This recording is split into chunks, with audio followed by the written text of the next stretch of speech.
No rights, no wrongs, no wrongs, no rights, man. Oh dear, I fear my friend here might live perpetually in the grey, perched upon a garden post, procrastinating every day, like a pigeon on a fence that's not much use at all and just sits and shits all day. For egalitarian views are lovely in theory but not in practice. I've been wronged, I've been conned, I've been the victim of actions underhanded.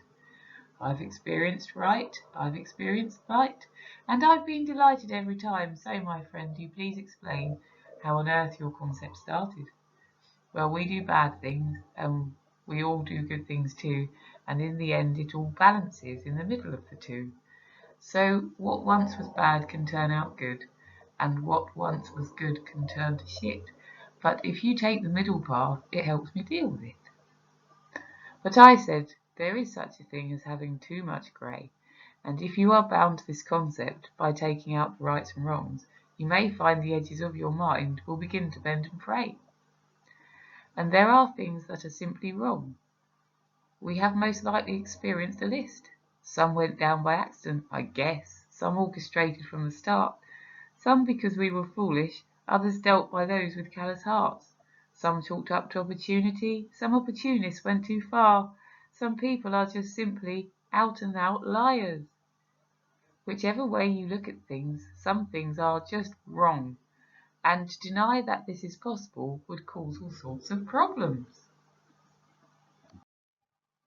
If you take out the right and wrong, how will your moral compass work? How will you decide what to do to avoid acting like a twerp? How can you make a judgment about anything at all if you cannot put your finger on where your needle falls? For all you know, it could be upside down or worse, completely gone. And how can you stand for anything if you do not recognize black or white? You must be wandering in a hazy blur in a twilight universe all your life. Rights are so important, they give us power if we are wise. They help us combat wrongs perpetuated by backstabbers, thieves, and liars. How can you help a friend in need when they have a problem if you fail to recognize their plight was a consequence of encountering a wrong 'un? How would you recognize a stranger as being genuinely worth your time if you have never drawn a line about what constitutes a good character versus a person with badness to hide?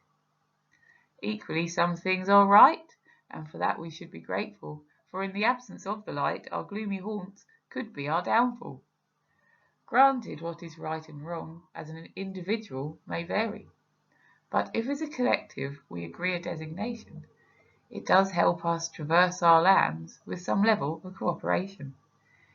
If rules were fair and rules were clear, there would be no need for confrontation, no need for guns, no need for knives, just peaceful cohabitation. And no need for henchmen either. Then we'd have the time to focus our minds on how to minimize the consequences of our actions, prevent instead of react, prompt instead of follow. Have a good day. Bye bye.